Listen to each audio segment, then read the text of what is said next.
이 시간 들려드릴 하나님의 말씀은 누가복음 14장 25절에서 33절의 말씀, 제자됨을 시험하시는 그리스도의 비유입니다. 망루의 비유와 전쟁하러 가는 왕의 비유 이야기를 들려드립니다. 그때 큰 무리가 주와 함께 가더니 주께서 돌아보시며 그들에게 말씀하시기를, 누구든지 자기 아버지나 어머니나 아내나 자식이나 형제나 자매나 정녕 자기 목숨까지도 미워하지 않은 채 내게로 오면 그는 나의 제자가 될 수 없느니라. 또 누구든지 자기 십자가를 지지 않고 나를 따라오는 자는 나의 제자가 될 수 없느니라. 너희 가운데 누가 망루를 세우려고 하면 먼저 앉아서 자기가 가진 것으로 그것을 완공할 수 있는지 그 비용을 계산해 보지 아니하겠느냐. 만일 그렇지 못하여 기초만 세워놓고 완공할 수 없게 되면 그것을 쳐다보는 모든 사람이 그를 비웃기 시작하여 말하기를, 이 사람이 공사는 시작하였으나 완공은 못하였구나 라고 하리라.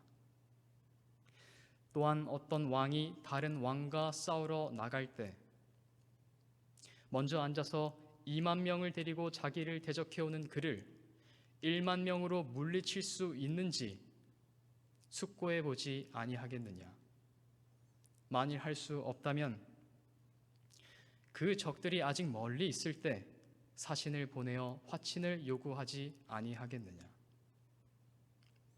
이와 같이 너희 가운데 누구든지 자기가 가진 모든 것을 버리지 않는 사람은 나의 제자가 될 수 없느니라.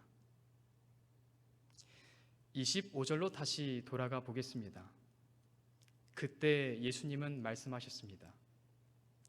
예수님께서는 바리새인 지도자들 중 한 사람의 집에 들어가셔서 안식일 날 식사를 하셨습니다. 그 식사 자리에서 예수님께서는 성대한 저녁을 마련하고 많은 사람을 초대한 어떤 사람에 대한 이야기를 들려주십니다.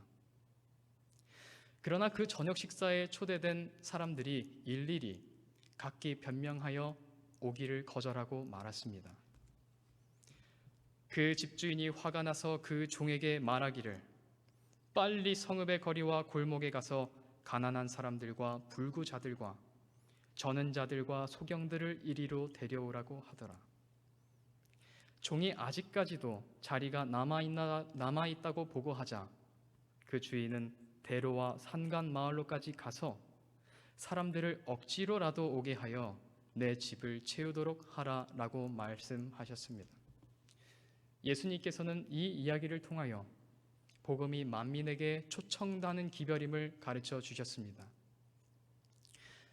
이 비유를 말씀하신 때가 이 저녁 식사 이야기를 하신 이후입니다. 큰 무리가 그러므로 주와 함께 가게 된 것입니다. 그들은 종교계에까지 침투한 기득권 세력, 그 아래 짓눌려서 예수님께 또 하나님께 나아갈 수 없다고 생각했던 사람들을 위로해 주셨습니다. 그들은 예수님을 따라 나서기 시작했습니다. 그러나 그 큰 무리 가운데는 각기 다른 동기를 가진 사람들이 섞여 있었습니다. 그것은 마치 출애굽 당시에 잡족들로 번역된 어중이 떠중이들, 섞인 무리, 불평하는 무리라고도 할 수 있는 그와 같은 상황과 마찬가지였습니다. 같은 지도자, 같은 목적을 가지고 있으면서도 그들 안에서는 서로 다른 동기가 움트고 있었습니다. 예수께서는 그것을 아셨습니다. 그러므로 그 동기가 좌절되었을 때에 그들이 어떻게 복음의 비방꾼이 될 수 있고 그리스도의 적이 될 수 있는지 또한 눈치채셨습니다. 예수께서는 제자됨을 시험하시는 말씀을 하지 않으실 수 없었습니다. 그러나 그와 같은 큰 무리 가운데서도 주님 곁에 다가와서 예수님의 말씀을 더욱 가까이 듣기를 갈망하고 사랑받은 제자 요한과 같이 그분의 품에 안겨서 영생에 이르는 말씀을 알고자 하는 사람은 그리 많지 않았던 것으로 보입니다. 왜냐하면 주님께서는 돌아보시며 그들에게 말씀하셨기 때문입니다. 예수님께서는 무엇인가 비범한 이야기를 하실 것이었습니다. 말씀하시기를 누구든지. 이 말씀은 한 사람의 예외도 허용하지 않는 말씀이었습니다. 예수님의 제자가 되기를 갈망하는 사람이라면 한 사람도 빼놓지 않고 다음에 하시는 말씀들을 귀 기울여 들어야 할 것이었습니다. 자기 아버지나 어머니나. 하나님께서는 십계명에 친히 기록하시기를 내 부모를 공경하라라고 말씀하셨습니다. 또 잠언 1장 8절에는 말씀하시기를 내 아들아 네 아버지의 훈계를 듣고 내 어머니의 법을 버리지 말라라고 또한 말씀해 주셨습니다. 그런데 미워하지 않은 채 오면 그분의 제자가 될 수 없다고 하시는 그 첫 번째 명록에 아버지와 어머니를 언급하시는 것은 어찌된 일인가요? 우리는 히브리서 12장 10절의 말씀에서 그 단서를 찾을 수 있습니다. 우리 하나님의 징계와 대비하여 말씀하시면서 우리 하나님께서는 진실로 우리의 유익을 위하시고 그 징계의 결국에는 그분의 거룩하심에 우리가 참여자들이 되도록 하기 위하여 징계하시지만 우리 육신의 아버지들은 정녕 자기들이 옳다고 생각한 대로 임의로 정하여 며칠 동안 우리를 징계하는 것입니다. 저들의 하나님에 대해 가지고는 이해와 개념이 미비하고 제한되어 있기 때문에 만약 그 자녀들이 자기 부모에게만 의존하여 하나님을 찾고자 한다면 그들은 정작 중요한 것들은 놓치고 되게 말 것입니다. 그래서 자기 아버지나 어머니라 할지라도 진리를 탐구하려는 자는, 하나님께 나아가려고 하는 자는 단독적으로 홀로 되어 하나님께 나아가지 않으면 안 되는 것입니다. 그리고 말씀을 이어가십니다. 아내나. 부모는 우리가 선택하지 못하는 것일 수 있습니다. 그리스도를 믿는 부모가 아닐 수 있습니다. 만일 그리스도를 믿지 않는 부모 아래에서 태어났다고 한다면 만일 그 부모를 순종하고 공경했을 때 그 불신자 가정의 자녀는 영영 하나님을 믿지 못할 수도 있습니다. 그러나 아내라고 하면 그것은 자신이 모든 정황을 10분 고려해 본 뒤에 성심성의껏 결정한 관계입니다. 그러나 이런 아내라고 할지라도 한때 아가서를 함께 불렀던 아내라고 할지라도 예수님께 나아가는 길에 먼저시 되어서는 안 될 것입니다. 자식이나 형제나 자매다 어떤 관계이든지 간에 우리는 서로 직접적으로 교제하고 관계할 수 있는 사람은 아무도 없기 때문입니다. 이것은 마치 아무리 가까이 붙어 있는 두 가지라고 할지라도 몸통과 뿌리에 연결되어 있지 않으면 서로 생기를 유지할 수 없는 것과 같습니다. 아무리 가까이서 통화를 하는 사람이 있다고 한들 그들의 목소리는 직접 와닿는 것이 아닙니다. 대기권 바깥에서 위성을 통하여 그 전파가 송신되는 것입니다. 이와 마찬가지로 우리는 사랑이 무엇인지, 참된 관계가 무엇인지 알지 못합니다. 하나님으로부터 난 자가 아니고 하나님께로부터 그 발밑에서 배우는 자가 아니면 우리는 어찌 사랑해야 할 바도 우리 자신의 이기심을 억누를 바도 알지 못합니다. 그리고 정녕 자기 목숨까지도 미워하지 않은 채 내게로 오면, 이 말씀은 상당히 도전적으로 들립니다. 왜냐하면 예수님께서도 친히 말씀하셨던 바 사람이 온 천하를 얻고도 제 목숨을 잃으면 무엇이 유익하리요? 라고 말씀하셨기 때문입니다. 그러나 저는 시편 39장 4절에서 얼마간의 말씀을 읽어드리고 싶습니다.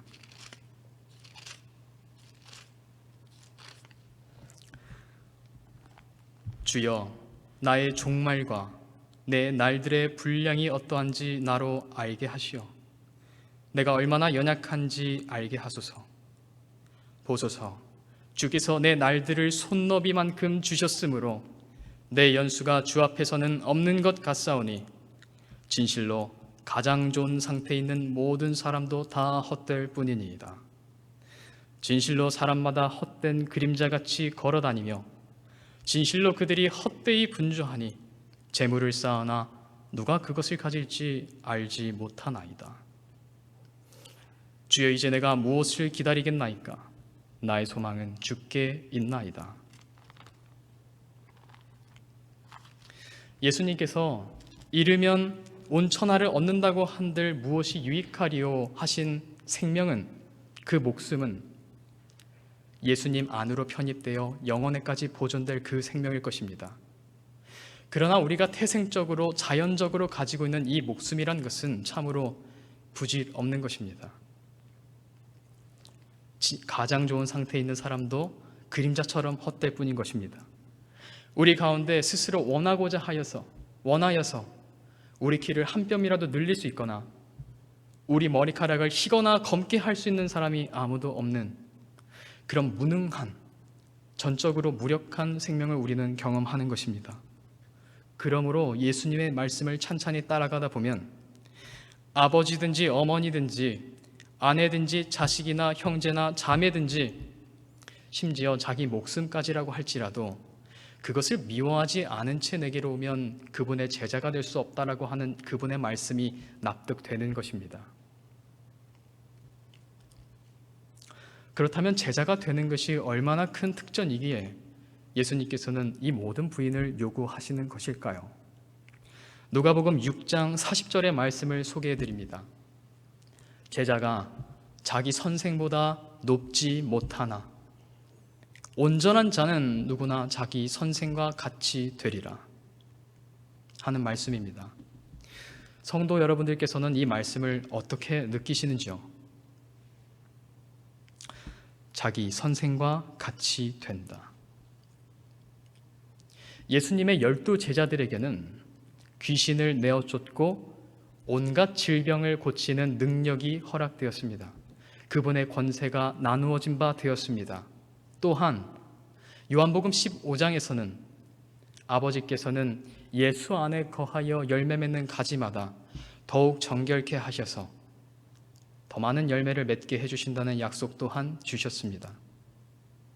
그러나 이 어마어마한 특전을 뒤로 하더라도 예수님의 이름으로 구하는 모든 기도를 아버지께서 우리를 친히 사랑하셔서 응답하신다는 그 약속을 뒤로 하더라도 저는 이 누가복음 6장 40절의 말씀에서 제자 되는 것이 어찌나 큰 특권인가 하는 것을 발견하는 것입니다. 제가 이 말씀을 보다 감각적으로 이해하는 대목인 열왕기하 4장의 말씀을 읽어드립니다.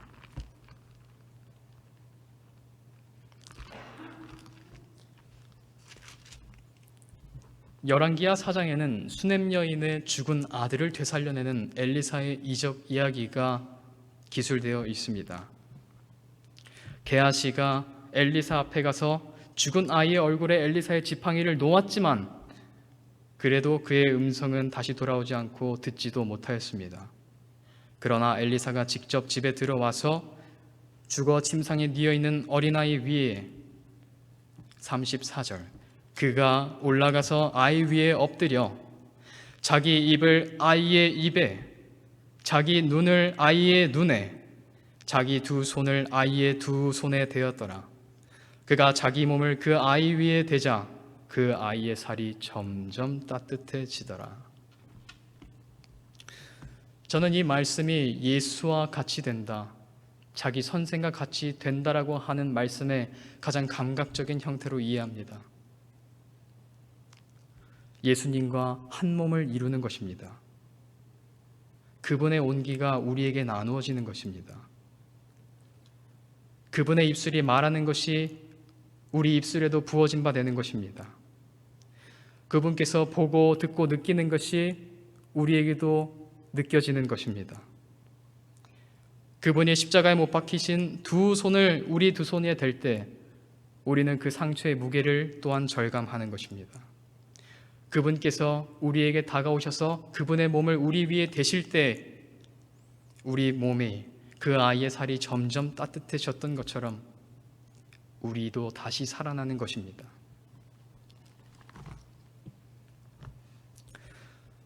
또 누구든지 자기 십자가를 지지 않고 나를 따라오는 자는 나의 제자가 될 수 없느니라. 예수님의 십자가에는 예수께서 못 박히셨습니다. 예수께서 지고 가라고 말씀하시는 이 자기 십자가는 우리 자신을 못 박는 십자가입니다. 그 십자가에는 다른 어떤 것이 못 박힐 수 없습니다. 왜냐하면 그 십자가의 주인은 우리 자신일 수밖에 없기 때문입니다. 우리가 보고 듣는 모든 광경 가운데 우리는 예수로 가득 차기 원합니다. 변화산에서 제자들이 예수만 보았다고, 예수만 보이더라고 진술하였던 것과 같이 우리 좁은 시야에도 예수님의 영광의 광채로만 가득 차기를 원합니다. 그런데 그렇게 살아가다가 불쑥 우리 자아가 언제든지 개입할 수 있는 것입니다. 그 자아는 실제로 우리 자기 자신은 아닐 것입니다. 왜냐하면 사도 바울이 말했던 것처럼 내가 십자가에 못 박혀 있으나 그럼에도 나는 살아있노라 라고 말하는 것을 우리가 듣기 때문입니다. 우리가 못 박아야 될 자아라고 하는 것은 헛된 것, 우리가 나름대로 만들어낸 우리에 대한 이미지, 우리의 자아상이라고 하는 것일 겁니다. 예수님께서 하나님 아버지를 사랑하셨을 때에 그분의 마음에는 그분을 돌아보는 마음이 없었습니다. 또한 그분이 죽어가는 인류를 바라보실 때에는 또한 역시 자신을 돌아보는 마음이 없으셨습니다. 그렇게 하여 그분은 위를 보든지 아래를 보든지 그 바라보시는 눈길에 자아가 섞여 있지 않았습니다. 그럼에도 그분은 생생하게 살아 계셨습니다. 이것이 무아의 정신이 아닌가 저는 생각해 봅니다. 그러므로 자기 십자가를 지고 예수를 따라가다가 자아가 나타났다라고 하면 이내 곧장 그것을 못 박을 수 있는 준비가 그리스도를 따르는 자들에게는 준비되어 있어야 하는 것입니다. 너희 가운데 누가 망루를 세우려고 하면, 성도 여러분, 망루가 무엇입니까? 우리는 그 망루라고 하는 것이 갖는 상징적인 의미를 마가복음 12장 1절의 말씀을 통해서 살펴보도록 하겠습니다. 주께서 비유로 그들에게 말씀하기 시작하시더라. 어떤 사람이 포도원을 만들어서 그 주위에 울타리를 두르고 집자는 통 놓을 곳을 파고 망대를 세워 그것을 농부들에게 새로 주고 먼 나라로 떠났는데,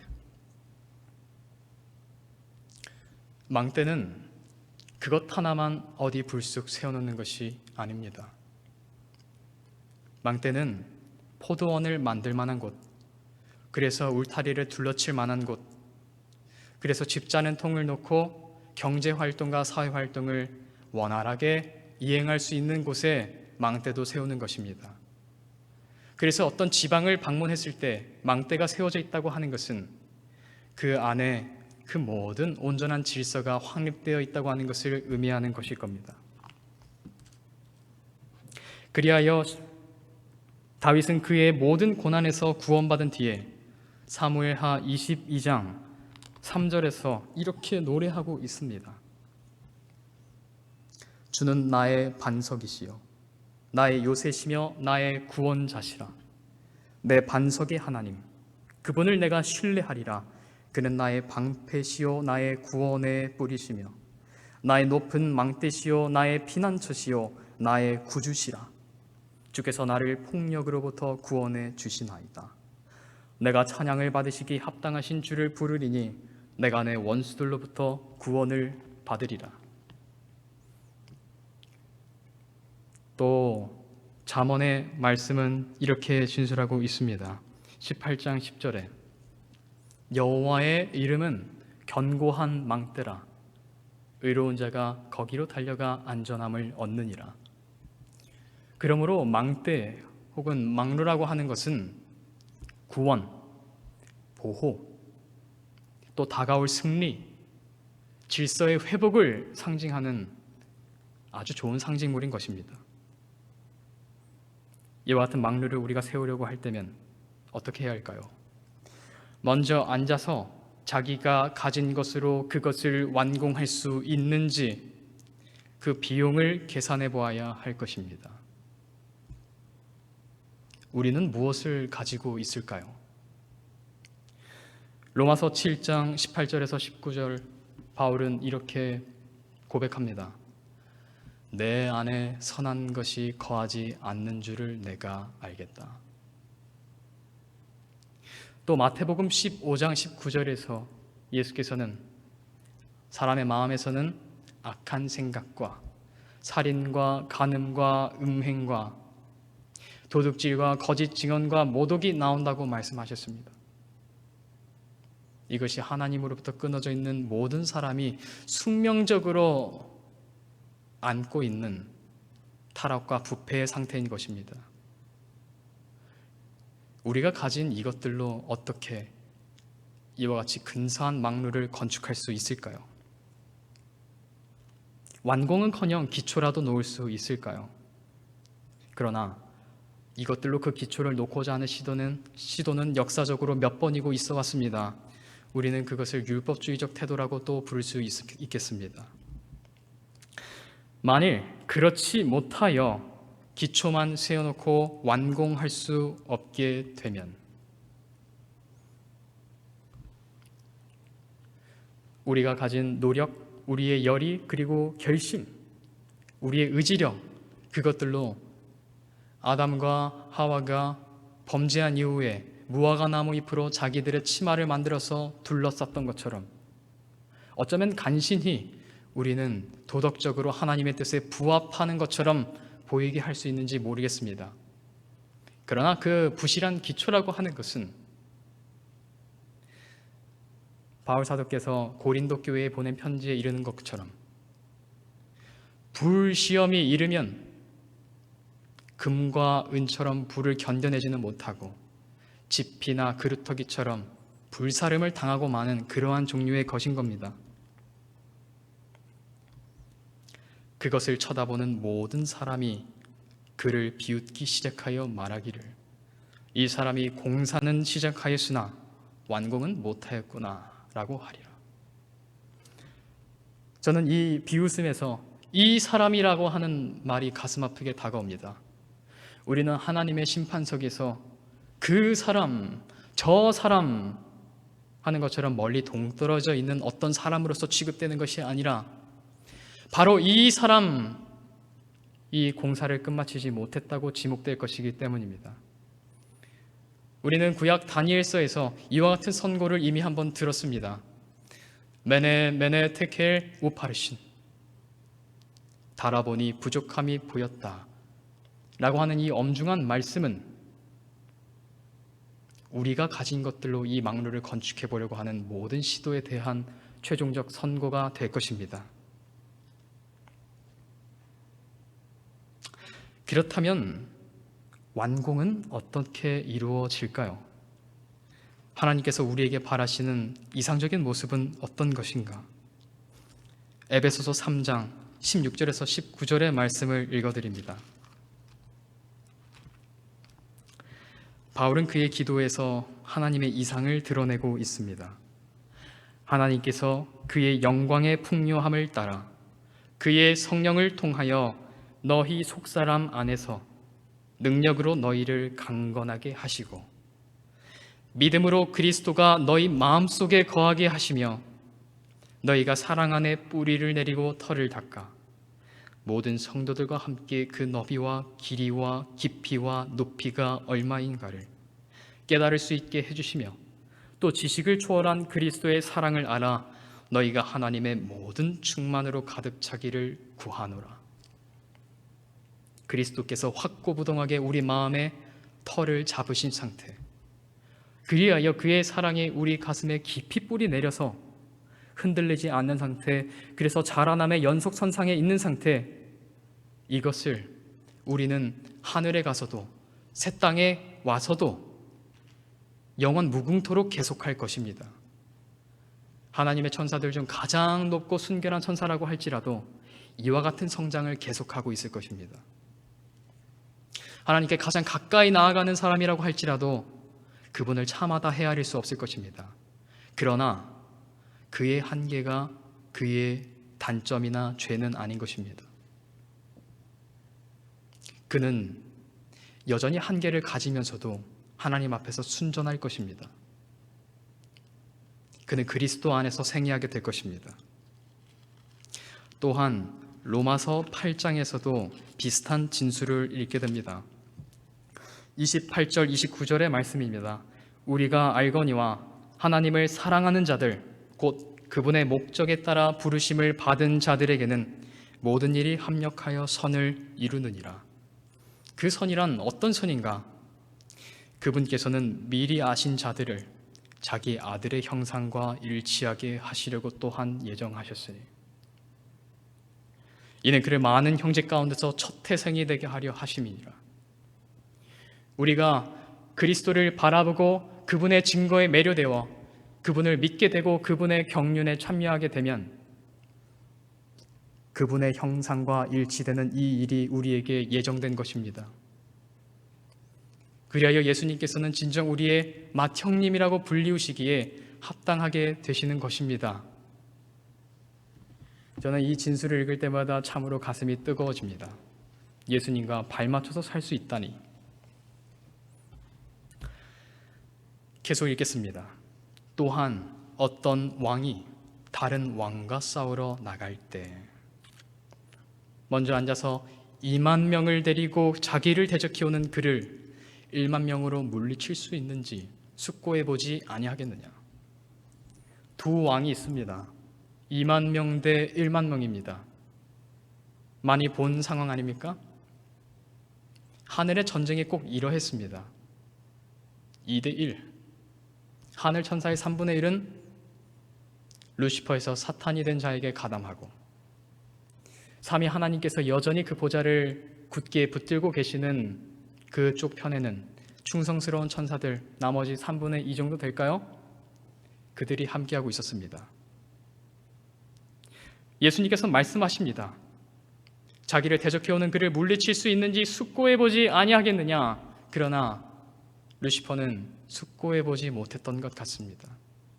어쩌면 숙고해 보았어도 그의 너무 멀리 떠나버린 탓에 그의 자존심과 이기심 때문에 그의 야욕 때문에 숙고한 바를 애써 물리쳤는지도 모르겠습니다. 그는 이길 수 없는 싸움, 많은 사람을 병들게 하고 파괴할 싸움을 감행하기로 결심하였습니다. 예수님께서는 우리가 그와 같은 자가 되어서는 아니 된다고 가르쳐 주신 듯합니다. 또 우리는 다른 예시를 구약에서 발견합니다. 야복 강가에서 씨름하였던 야곱의 경우가 그것입니다. 야곱이 그의 형 에서를 생각하고 두려워하고 있을 때 그의 마음은 죄책감으로 가득 차 있었습니다. 아버지를 속이고 형의 장자권을 탈취하다니 하나님께서도 나를 버리셨을 것이다. 그런 상황에서 어둠 가운데 기도하고 있는데 누군가 갑자기 자기 어깨를 잡으니 소스라치게 놀랄 수밖에 없었을 것입니다. 그는 원수라도 만난 것처럼 발버둥 쳤습니다. 그러나 그는 차츰 깨닫기 시작했습니다. 이 상대는 내가 물리칠 수 있는 상대가 아니라는 것을 말입니다. 그리하여 그는 그 언약의 천사의 품에 안겨서 아이처럼 울면서 당신께서 나를 축복해 주지 않으시면 결코 가게 아니하겠나이다 라고 말하였습니다. 이 두 경우를 대비해 보니 참으로 우리가 어떤 노선을 취해야 할지 분명해지는 것 같습니다.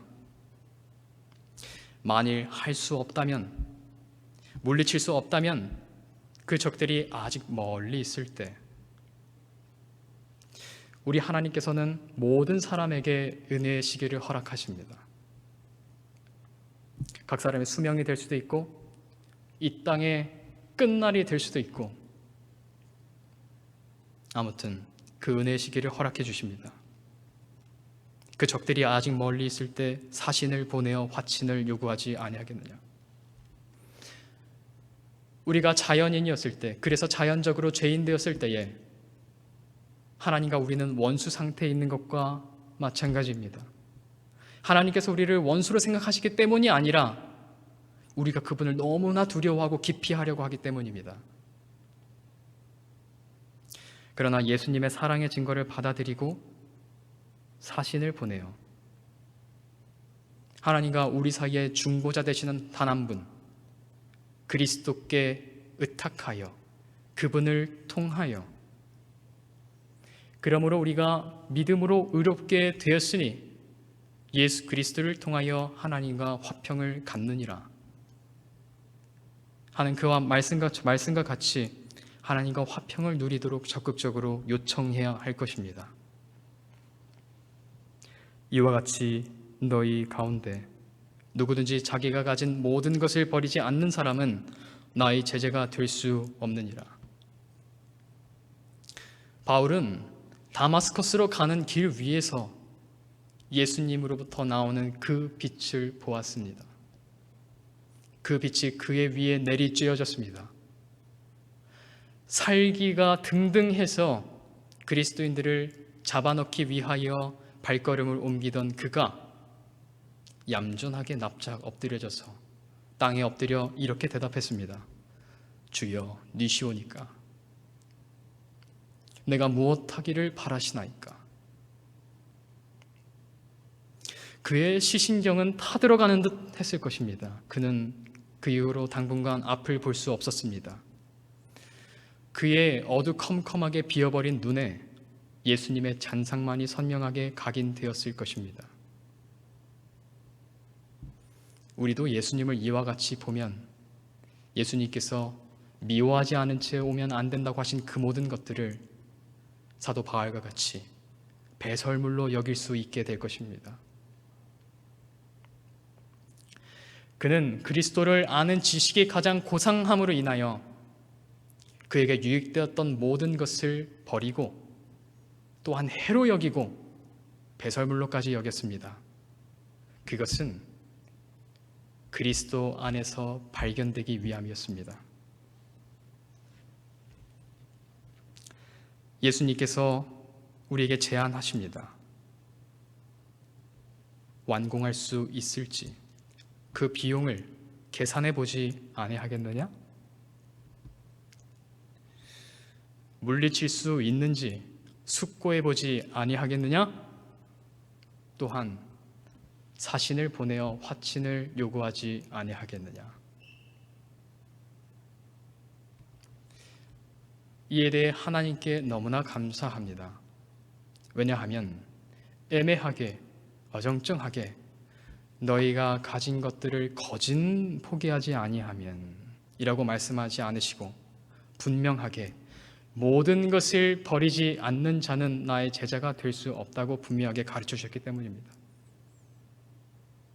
또한 그 비용을 계산하기 위하여 필요한 모든 기준과 또 하늘의 보화가 얼마나 풍성한지를 보여주시기 때문에 또한 감사드립니다. 그리하여 우리가 예수 안에 그 모든 것들이 비어진 채로 진공결합되고 그분의 몸과 한 몸을 이루어서 확고부동하게 바울 사도의 기도와 같이 그분이 우리 마음에 뿌리를 내리고 터가 굳어져서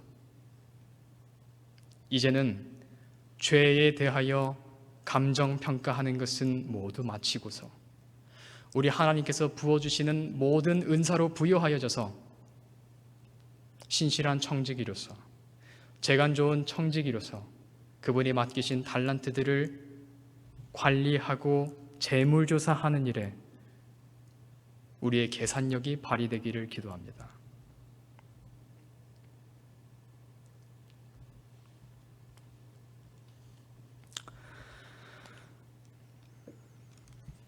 복음은 이와 같이 열린 문이나 마치 채와 같이 어떤 것들은 통과시킬 수 없나 봅니다. 계산해보지 아니하겠느냐? 말씀을 마칩니다.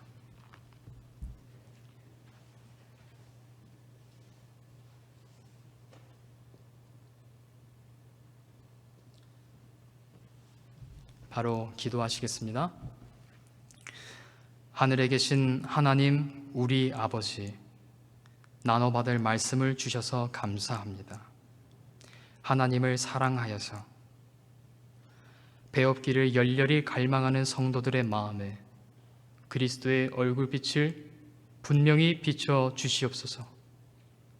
예수님의 이름으로 기도합니다.